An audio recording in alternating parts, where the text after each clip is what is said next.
Γεια σας. Σήμερα σε αυτό το βίντεο θα κάνω μια μικρή παρουσίαση για το πώς δουλεύει το TableScan Turbo. Τι είναι καταρχήν το TableScan Turbo? Είναι αυτό που λέει και το όνομά του.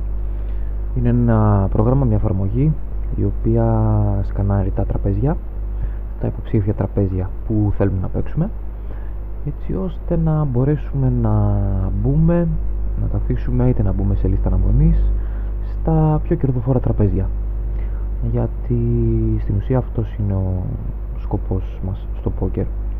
Πέρα από το να παίζουμε το καλύτερο παιχνίδι που μπορούμε, να παίζουμε όσο πιο σωστά γίνεται, θα πρέπει να βρίσκουμε και τα καλύτερα τραπέζια για να παίξουμε.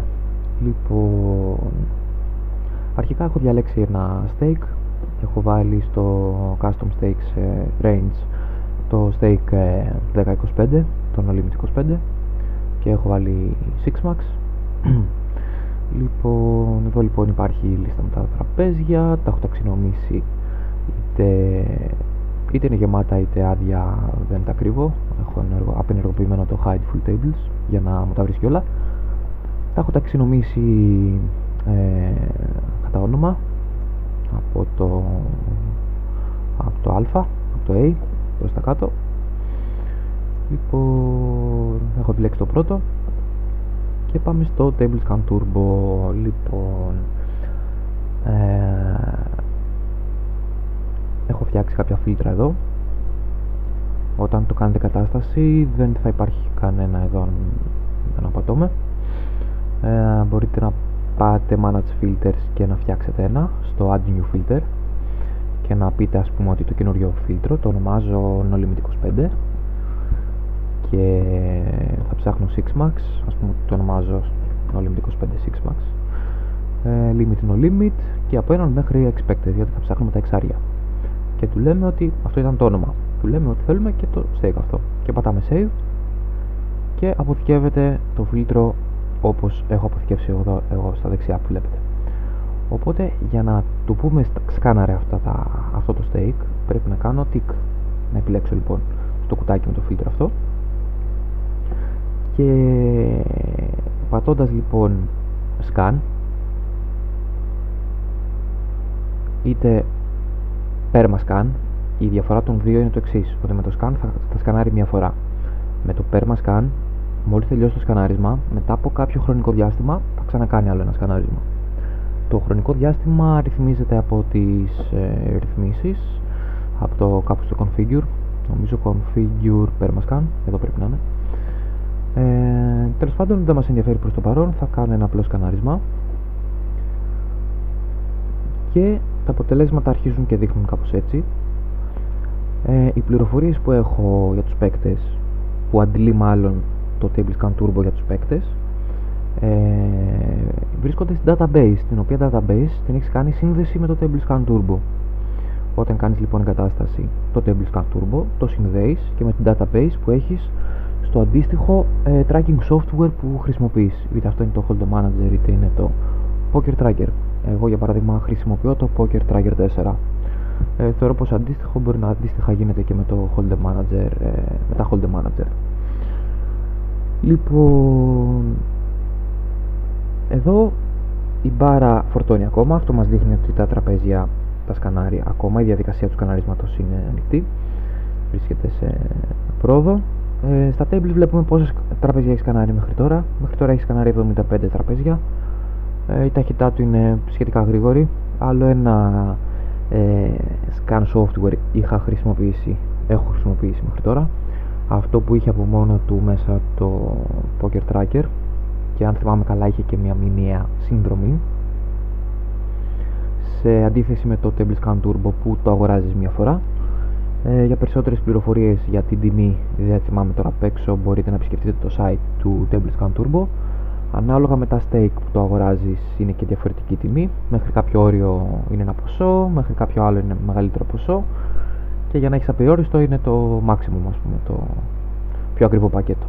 Λοιπόν, τώρα λοιπόν που έχει τελειώσει το σκανάρισμα, μας λέει ότι βρήκα 97 τραπέζια. Μας λέει ότι βρήκα 548 παίκτες και ότι έκανε τόσο χρόνο. Λοιπόν, τι μπορούμε να πάρουμε, τι μπορούμε να κερδίσουμε από αυτό το σκανάρισμα λοιπόν και από αυτό το πρόγραμμα? Μπορούμε να δούμε χαρακτηριστικά αντίστοιχα με αυτά που έχει και το lobby της PokerStars, όπως για παράδειγμα το players per flop, και να ταξινομήσουμε τα τραπέζια μας ανάλογα με το ποσοστό παικτών ανά flop. Μπορούμε να δούμε το average pot, το μέσο όρο του pot. Μπορούμε να δούμε πόσους παίκτες ξέρουμε στο known, δηλαδή με πόσους παίκτες έχουμε ξαναπαίξει, με πώς υπάρχει κάποια προϊστορία. Βέβαια η μεταβλητή known, για παράδειγμα, είναι μέσα από το πρόγραμμα και ορίζεται ως, για παράδειγμα, known παίκτης κάποιος που έχουμε 50 χέρια ή κάποιος που έχουμε 100. Δεν θυμάμαι τώρα ακριβώς την τιμή που είναι μέσα, αλλά μπορείς να τη ρυθμίσεις όσοι θέλεις εσύ. Μπορείς να το αλλάξεις, για παράδειγμα. Μπορούμε να δούμε πόσοι βρίσκονται στη waiting lists. Μπορούμε να δούμε μέσο όρο στατιστικών με βάση την database μας, βέβαια, αυτά. Επίσης μπορούμε να φτιάξουμε δικές μας μεταβλητές. Εδώ είναι το πιο σημαντικό κομμάτι που μου άρεσε πιο πολύ. Δεν είναι κάτι φοβερά δύσκολο. Για παράδειγμα, έχω φτιάξει εγώ μια μεταβλητή που την έχω ονομάσει One Tablers. Τι είναι αυτό? Αν κάποιος παίκτης παίζει σε ένα τραπέζι, επειδή λοιπόν το πρόγραμμα σκανάρει όλα τα τραπέζια, μπορώ να δω σε πόσα τραπέζια παίζει ο καθένας. Για παράδειγμα, ο Μάρα Πιγκέντε, βλέπω εδώ ότι μου τον βρήκε σε 4 τραπέζια. Είτε λοιπόν έχει κλειστεί την αναζήτηση κάποιος παίκτης, είτε ανοιχτή, μπορείς να δεις σε πόσα τραπέζια παίζει. Αυτό είναι σημαντική πολύ πληροφορία, γιατί το πιο συνηθισμένο είναι τα FIS, παράδειγμα, να παίζουν σε ένα τραπέζι, οι κακοί παίκτες, οι regulars να παίζουν σε 4 και πάνω, ανάλογα το στυλ του καθένα. Οπότε λοιπόν, φτιάχνοντας λοιπόν μια μεταβλητή που την ονομάζεις One Tabler και του λες number of tables από 1 μέχρι 1, έχεις φτιάξει λοιπόν μια μεταβλητή. Θα δείξω ίσως σε άλλο βίντεο, γιατί ήδη έχω πει πολλά μαζεμένα νομίζω σε αυτό. Μπορείς λοιπόν να δεις πόσοι στο τραπέζι που έχεις επιλέξει παίζουν σε ένα τραπέζι. Λοιπόν, για παράδειγμα, μπορείς επίσης να ταξινομήσεις τα τραπέζια σου ανάλογα με το πόσους παίκτες έχει το τραπέζι που παίζουν σε ένα τραπέζι.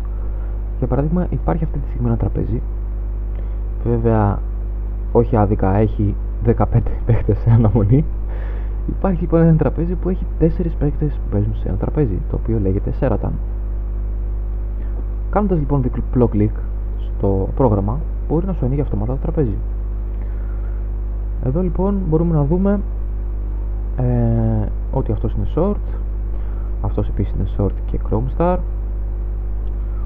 Οπότε αυτοί είναι οι δύο που παίζουν σε ένα τραπέζι προφανώς, σίγουρα. Ο Rangebox και ο Craig, μπράβο. Και ο Kotae, ο οποίος είναι πουντός, λείπει. Μάλλον μέχρι να μπούμε, αυτά τα 2 λεπτά που περάσανε, 1 λεπτό μέχρι να σκανάρουμε και κάποια λεπτά τέλος πάντων που μιλούσα, φύγανε τα 2 από τα 4 μάλλον FIS ή τουλάχιστον One Tablers που ήταν μέσα. Προφανώς αυτό τώρα δεν μας βοηθάει στο να κάτσουμε γρήγορα στο τραπέζι, γιατί δεν είμαστε τρελοί να μπούμε σε ένα τραπέζι με 15 παίκτες αναμονή, αλλά ήταν έτσι ένα παράδειγμα για το τι πληροφορίες μπορούμε να πάρουμε από το TableScan Turbo. Λοιπόν, υπάρχουν αρκετά ακόμα, όπως να φτιάξεις κάποιες συνθήκες που αν ικανοποιούνται να σε βάζει αυτόματα στη waiting list του TableScan Turbo. Κάτι αντίστοιχο σαν το Easy Seat που έχει η PokerStars, για όσους το γνωρίζουν.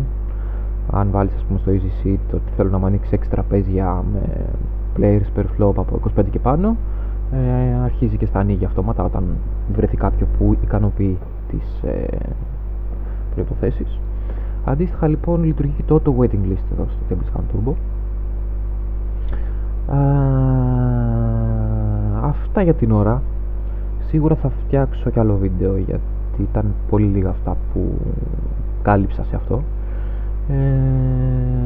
Ωστόσο νομίζω ήταν καλά για μια ιδέα και ελπίζω το επόμενο βίντεο να είναι καλύτερο. Χαιρετώ, γεια σας.